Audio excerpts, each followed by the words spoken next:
back to the MMA India show. This is your host Praveen Dabas, and we are with Mohammad Farhad, the #1 Indian MMA star who fights with Brave Mixed Martial Arts Federation Championship. कैसे है फरहाद भाई? Thank you sir, thank you so much. I am very well, बहुत सही हूँ मैं. I hope कि आप भी ठीक हो, सब कुछ बढ़िया जा रहा है. हाँ बिल्कुल. मेरे ख्याल से अभी बढ़िया चल रहा है. 2 साल ऑफ एंड ऑन मेरे ख्याल से सबका ऐसे ही निकला है, लेकिन everybody is doing well now, so it's good to see you now fighting again. और आपको हम सोशल मीडिया पे फॉलो करते हैं, तो उसके बारे में भी कुछ प्रश्न पूछेंगे आपसे जो देख रहे हैं आपके सोशल मीडिया पे. सो सबसे पहले हम पूछेंगे आपकी ट्रेनिंग कैसे चल रही है अभी? ट्रेनिंग तो बहुत जबरदस्त हुई है मेरी. आज मेरा लास्ट डे था ट्रेनिंग का. अभी फिलहाल तो मैं नागालैंड में हूँ. यहाँ पे टीसी नागालैंड में ट्रेनिंग हो रही है मेरी, द कॉम्बैट अरीना में. और इससे पहले मैंने दागिस्तान में किया ट्रेनिंग, और उससे पहले मैं उसके बाद में इससे पहले सॉरी मैं बॉम्बे में कर रहा था ट्रेनिंग. 4 हफ्ते बॉम्बे में ट्रेनिंग किया. इससे पहले 4 हफ्ते दागिस्तान में ट्रेनिंग किया. इससे पहले मेरा बैंगलोर में ऑलरेडी ट्रेनिंग चालू था. सो ट्रेनिंग के मामले में तो I am mentally very much satisfied. और फाइट के लिए I am mentally physically very much ready. Great. तो एक चीज बताइए, ये आपने नागालैंड में कैसे सिलेक्ट किया कि यहीं पे जाके ट्रेनिंग किया है? क्या थॉट था आपके दिमाग में कि यहाँ पे जाके ट्रेनिंग करना है? वैसे तो ट्रेनिंग बॉम्बे में भी काफी अच्छी हो रही थी हमारी. तो नागालैंड का प्लान ऐसे बना कि यहाँ पे जो हमारे टीम के जो फाइटर्स है, एमेच्योर फाइटर्स, वो लोग जा रहे हैं गामा के वर्ल्ड चैंपियनशिप के लिए. और जो नागालैंड में भी जो टीम है एमेच्योर फाइटर्स की, वो लोग भी जा रहे हैं वर्ल्ड चैंपियनशिप गामा के लिए. सो सब लोगों के पास में एक टारगेट है, एक गोल है, और सबकी फाइट है, एक टारगेट है, गोल है. तो if we meet and do a training camp together, तो हर किसी को एक पुश मिलेगा. अच्छा so that was our plan कि तो इसीलिए हम लोग फिर नागालैंड में आके जो मेरी बाकी की ट्रेनिंग है, मैंने सोचा कि यहाँ पे आने के बाद में ट्रेनिंग हमारी खत्म होगी, कैंप खत्म होगा. Is it also that, see, Northeast में also, of course, MMA is very strong combat sports. People really love over there. Is it also that, of course, Mumbai में भी strong है, लेकिन वहां पे आपको थोड़े से अलग किस्म के sparring partners भी मिलते हैं, and वो भी sparring partners मिलते हैं जो खुद training कर रहे हैं for the championship, like you spoke. So, does that sparring become harder, and does that raise the level of training in the camp as well? Whenever you spar with different fighters, तो उसके अंदर फर्क तो होता ही है, क्योंकि हर किसी का स्टाइल अलग होता है. हर किसी का जो है मूवमेंट होता है, तरीका होता है, सबका अलग होता है. तो रेगुलरली जो हमारे कैंप में स्पारिंग होती है, उससे थोड़ा हटके ट्रेनिंग मिल जाती है हमें. तो वहां पे एक फायदा ही होता है. और यहाँ पे आने के बाद भी मेरा जो है 2 स्पारिंग हुआ है 2 हफ्ते में. तो उसके अंदर भी काफी मुझे हाई एल्टीट्यूड ट्रेनिंग मिली है यहाँ पे. और स्टेमिना, एंडोरेंस, कंडीशनिंग वगैरह जो यहाँ पे हुई है, वो भी काफी बेटर थी इन फाइटर्स के साथ में यहाँ पे.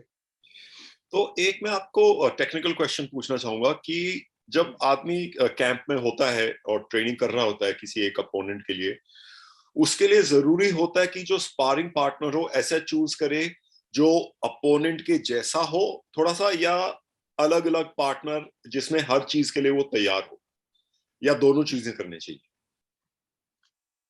एक एमएमए जो होती है फाइट, उसके अंदर हर चीज के लिए रेडी होना जरूरी होता है. लेकिन अगर आप जो बोल रहे हो कि स्पारिंग पार्टनर अपोनेंट के जैसा हो, तो उसके अंदर भी बहुत बेनिफिट होता है. जैसे कि अभी मेरा अपोनेंट जो है मोहम्मद मैसारा, वो लेफ्टी है, वो साउथपॉ है. तो यहाँ पे जब भी मैं ट्रेनिंग जब मेरी हो रही थी, तब मैं अपने पार्टनर्स को बोलता था कि आप भी लेफ्टी रहो मेरे साथ में। I know you are orthodox, but in front of me when you come, try to technical spar with me in southpaw, so I will get that connection, that combination and all. तो of course उसके अंदर फर्क तो होता ही है, अगर जैसा आपका अपोनेंट है वैसा अगर आपको ट्रेनिंग पार्टनर मिले तो। अभी आपने दागिस्तान में ट्रेनिंग की, उसके बारे में थोड़ा सा बताइए, क्योंकि आपका वो फोटो भी देखा जो आपने खबीब वाला वो दागिस्तानी वो पहना था। तो वहां की ट्रेनिंग कैसी थी, और आपने ऑल आउट एमएमए ट्रेनिंग ही किया या स्ट्रेंथ ट्रेनिंग भी कर रहे थे? और उनके साथ ट्रेनिंग करके आपने क्या थोड़ा सा फर्क महसूस किया, और क्या ये आपका पहली बार था दागिस्तान में? हाँ, मेरा ये पहली बार था दागिस्तान में, और मुझे देखना था वहाँ पे जाके कि किस टाइप की ट्रेनिंग वहाँ पे होती है। तो एमएमए एंथुसियास्ट बहुत है, और दागिस्तान के अंदर जो एमएमए है वो काफी स्ट्रांग है। मुझे काफी स्ट्रांग एमएमए की ट्रेनिंग वहाँ पे मिली है। कंडीशनिंग अगर आप कहे तो कंडीशनिंग का मेरे को टाइम मिला नहीं, क्योंकि वहाँ पे मैं 2 से 3 मेरा हो रहा था वहाँ पे सेशंस। और जहाँ पे मेरी ट्रेनिंग हो रही थी दागिस्तान फाइटर्स में, वहाँ पे एवरी वीक जो है वो उनका सेशन जो है बॉडी वेट एक्सरसाइज भी उसमें हो जाता था। तो सब कुछ वहाँ पे एमएमए के अलावा स्ट्रेंथ और एंडुरेंस कंडीशनिंग भी होता था वहाँ पे cover, but with body weights.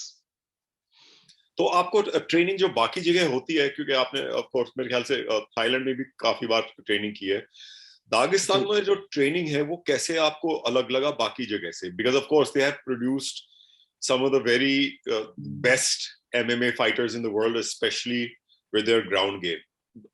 But if you see even their stand-up game, लोग खबीब को जैसे जानते हैं सिर्फ ग्राउंड गेम के लिए, लेकिन he knows how to take a punch, and his stand-up game is also very good because his hands are very quick.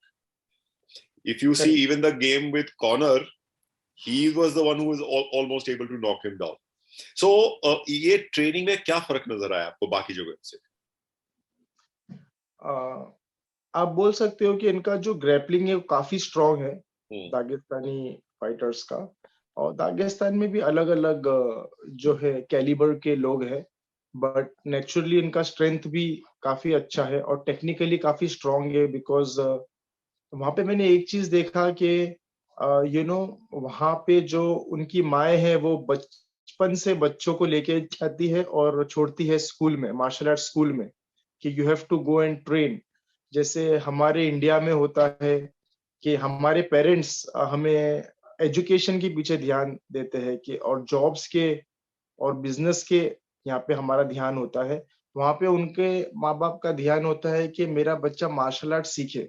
Job पे उनका उतना ध्यान नहीं होता है, और उनका ध्यान ज्यादा होता है कि ये जाए और मार्शल आर्ट सीखे, भले वो जो कुछ भी हो, वो सांदा हो, वो जो है वुशु हो, वो रेसलिंग हो, या एमएमए हो, या सांबो हो, जो कुछ भी हो, बस कोई भी कॉम्बैट स्पोर्ट होना चाहिए। कॉम्बैट स्पोर्ट होना चाहिए। और उन वहां पे मतलब छोटे छोटे बच्चों, हर स्ट्रीट में मैंने देखा वहां पे कि वो लोग खेल रहे हैं तो वो लोग आपस में they are trying some wrestling drills. तो ऐसा उनका गेम है। सो आप बोल सकते हो कि जैसे कि एक फाइटर ने एक मूव करके बताया, वही वो एमेचर है, अभी वही मूव एक प्रो ने किया, तो दोनों में काफी डिफरेंस होगा उस मूव में। वही मूव अगर सेम चीज मेरे साथ भी दागिस्तान में होता था कि वही मूव अगर उन्होंने किया तो they are masters in that, because उन्होंने उतना ट्रेनिंग किया है वो। तो ये फर्क है वहां पे। Okay, now you can say Dagestan में एमएमए कॉम्बैट स्पोर्ट्स वैसा है जैसे हमारे देश में क्रिकेट है, in a way. Exactly, you can compare it like that. वहां पे नाउ पहले टेल अस। हाँ सर। चैंपियंस है। जब हमारी वहां पे बातें होती थी, जब मुझे वहां पे इनविटेशन होता था दावत के लिए, तो बातें ऐसी होती है वहां पे कि ये जो बंदे हैं यहाँ पे जो बैठे हैं, इनके साले जो है वो सांदा में वर्ल्ड चैंपियन है और यहीं अच्छा। पीछे गली में रहते हैं। और मेरा जो भाई है वो रशिया में वर्ल्ड चैंपियन है, गोल्ड उसने लिया है रशिया में। वो मेरा छोटा भाई है। तो मतलब वहाँ पे गली गली में चैंपियंस है, ऐसा है। तो that's why they are very strong in combat sport. और कल्चरली आपको कैसे एक्सेप्ट किया, क्योंकि ज्यादा इंडिया से तो लोग नहीं जाते होंगे मेरे ख्याल से वहां पे। हाँ, इंडिया से ज्यादा लोग तो नहीं आते हैं। यू कैन से वहाँ पे लैंग्वेज का काफी इशू है, because they only speak Russian. उसके अलावा सेकेंड लैंग्वेज वहाँ पे इंग्लिश नहीं है, ओनली ओनली रशियन। तो culturally, if you can say, they were very much welcoming. I found Dagestanis, very much kind-hearted. But वहाँ जो मेरे friends थे, वो कहते थे कि Dagestanis are very tough, internally, mentally, physically. Also, they are very tough. They are little bit rude और जल्दी उनको बुरा लग जाता है किसी चीज का, ऐसा है। लेकिन मेरे को ऐसा नहीं लगा। मेरे को सब मिक्स है वहाँ पे, जैसा हमारे यहाँ पे है वैसे ही है। अभी अपने अपोनेंट माइसाइरा मोहम्मद, उनके बारे में कुछ बताइए। मेरे ख्याल से वो अनडिफीटेड है, करेक्ट? या करेक्ट। तो उनके बारे में आपने कुछ स्टडी किया है? अगर स्टडी किया है, उनके बारे में कुछ शेयर करना चाहेंगे? उनके स्ट्रॉन्ग पॉइंट्स, वीक पॉइंट्स, या आपने कैसे थोड़ा सा टेलर किया है अपना ट्रेनिंग? ऑफ कोर्स आप ज्यादा नहीं बता सकते, बिकॉज कई चीजें आपको फाइट से पहले राज रखनी है, लेकिन जो भी आप शेयर कर सकते हैं उनके बारे में। जी हाँ, ऑफ कोर्स मैंने अपने अपोनेंट को स्टडी तो किया हूँ। और मेरे जो अपोनेंट है उसका भी बेस स्ट्राइकिंग है। तो आई थिंक ये गेम हो सकता है कि स्ट्राइकिंग ही इसमें रहे, because we both are comfortable in that. और लेफ्टी है वो, इतना मैं देखा हूँ, उसका लेफ्ट पंच काफी स्ट्रांग है और मूवमेंट्स भी उसके अच्छे हैं। प्लस वो इजिप्ट का चैंपियन रह चुका है। वहाँ पे AUFC आई थिंक प्रमोशन है, नेशनल लेवल का प्रमोशन है वो। वहाँ पे नेशनल लेवल पे वो बेल्ट होल्डर है अपने वेट कैटेगरी में। सो प्लान तो यही है कि जो उसका स्ट्राइकिंग गेम है, उसके साथ में स्ट्राइकिंग का ही मेरा प्लान है। और आप जब फाइट देखोगे तब आपको दिख के आएगा कि who is the best striker. Okay, now March 11th को आपका फाइट है मैनमा में। आपको ऑलमोस्ट 1 साल हो जाएगा सिंस यू केओड उलुम करीम। तो आपको ऐसा लगता है कि थोड़ा सा रिंग रस्ट का वो है कुछ आपके दिमाग में, या कुछ भी ऐसा नहीं है? 1 साल ज्यादा नहीं होता? 1 साल तो काफी ज्यादा होता है। जब उलूमी से मेरी फाइट हुई थी तभी भी मुझे 1 साल हुआ था, बिकॉज 1 साल से ज्यादा ही हुआ था, जस्ट बिकॉज लॉकडाउन तो बेसिकली 2-2.5 साल में आपका एक फाइट हुआ है बीच में। लास्ट टाइम जब हुआ था तब 2-2.5 साल में तो नहीं, 2019। नहीं, मेरा मतलब अभी जो हो रहा है, क्योंकि लास्ट फाइट 1 साल के बाद हुआ, तो उस वाले फाइट से देखा जाए तो अभी लास्ट 2 साल में एक बीच में फाइट हुआ है। करेक्ट, एक फाइट हुई है बीच में। 2019 को एक फाइट हुई थी, फिर 2021 में हुई है मार्च 11। अभी ये भी मार्च 11 ही डेट है। करेक्ट। तो प्रॉपर पूरा 1 साल बाद हो रहा है।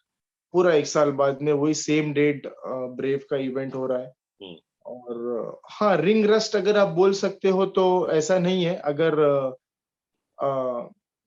फर्क तो होता है, लेकिन हो सकता है कि मेरा अपोनेंट भी उतने टाइम के बाद में अगर केज में उतर रहा है तो हम दोनों के पास सेम बेनिफिट है। Correct, correct. और ब्रेव वाले जो है वो इसको टाइटल एलिमिनेटर फाइट बोल रहे हैं। Okay, yes. आपको क्या लगता है? ऑफ कोर्स हम तो पॉजिटिवली ही सोचेंगे और हम तो यही बोलेंगे कि आप जीतोगे। आपको कितना टाइम में लगता है कि उसके बाद फिर आप टाइटल के लिए फाइट कर सकते हैं? मतलब मेरी जो ये फाइट अभी होने वाली है इसके बाद correct, because the brave is calling this a title eliminator fight, कि ये जो फाइट जीतेगा उसको टाइटल शॉट मिलेगा। जी, तो ये फाइट जीतने के बाद में मैं direct I am ready to take title fight. Actually I was expecting to this to be a title fight, but ठीक है, जो ब्रेव का डिसीजन है, it's a good thing. But इसके बाद में अगर मेरे को ये फाइट के विन के बाद में straight away I am ready for title fight. I think it's time now. Anytime, correct. So we are also looking forward to that. And एक चीज बताइए, आपके लास्ट विन के बाद आपको कैसा लगा कि पब्लिक सेंटिमेंट में फर्क आया after the KO win over Ulumi, because there was a lot of media coverage and also everybody was praising you, which is great, and you also got invited to the Indian High Commission in Bahrain. So कैसा रहा है public sentiment since you've been traveling? Of course lockdown भी हुआ है, but how is the public sentiment been generally? काफी मतलब public जो है काफी सपोर्टिव है, यू कैन से. और काफी अच्छा मतलब सपोर्ट जो है वो मिलते रहता है मुझे. और जरूरी होता है ये भी चीज कि आपको पुश होने के लिए एक वो मिलता है, सपोर्ट मिलता है. It's a support after all. तो बेटर है, काफी अच्छा है. और आई एक्सपेक्ट कि आगे भी ऐसे ही मतलब जो है लोगों का सपोर्ट हो. एंड ये अभी एमएमए फैंस जो है इंडिया के अंदर काफी मतलब बढ़ रहे हैं. आई गेट ऑल्सो काफी मैसेजेस आते हैं और सबके messages I try to go through it. और अच्छा लगता है काफी देख के. ग्रेट. तो जैसे आपने बताया काफी और फैंस बढ़ते जा रहे हैं. So do you also think about starting your own kind of gym or training or something now to start training the next generation also, or right now are you just focused, of course, because the next fight, title fight, will be the one of the biggest fights of your career? Yeah, right now are you just focused on training? जो आप बोल रहे हो खुद का gym जो है वो तो प्लान है ही, लेकिन वो फ्यूचर प्लान है. Okay. बट अभी तो I am very much focus in my career because this is the peak time I am in. और मेरे ख्याल से मेरे पास 5 to 8 years अभी है जब तक मैं फिट हूँ फाइट करने के लिए. तब तक I will try to achieve my goal. और अभी बिजनेस की बात है तो वैसे हमने पार्टनरशिप में बिजनेस स्टार्टअप किया है. लॉकडाउन में भी हमारा काफी बड़ा जिम जो है काफी बड़े इन्वेस्टमेंट के साथ में बेंगलोर में स्टार्टअप हुआ था वो, बट लॉकडाउन की वजह से it is shut now. Okay. But now we are collaborating. और BFC जिम ऑलरेडी स्टार्ट हो चुका है बेंगलोर में. Okay. पार्टनरशिप में. तो in that sense I will be starting a side business you can say. But जो whole and soul if you are saying maybe it is a future plan. Okay. Well, great. We wish you all the best on that as well, because it's very important that side में भी कुछ ना कुछ चलता रहे, because एक तो lockdown में फाइट कम हो गए थे. So I guess it's always important to have some kind of business running on the side in MMA in India. लेकिन एक जाने से पहले आप अपने MMA फैंस जो हिंदुस्तान में हैं, भारत में, उनको आप क्या मैसेज देना चाहेंगे generally और फाइट के लिए भी, because we are all of course going to follow this fight very very keenly.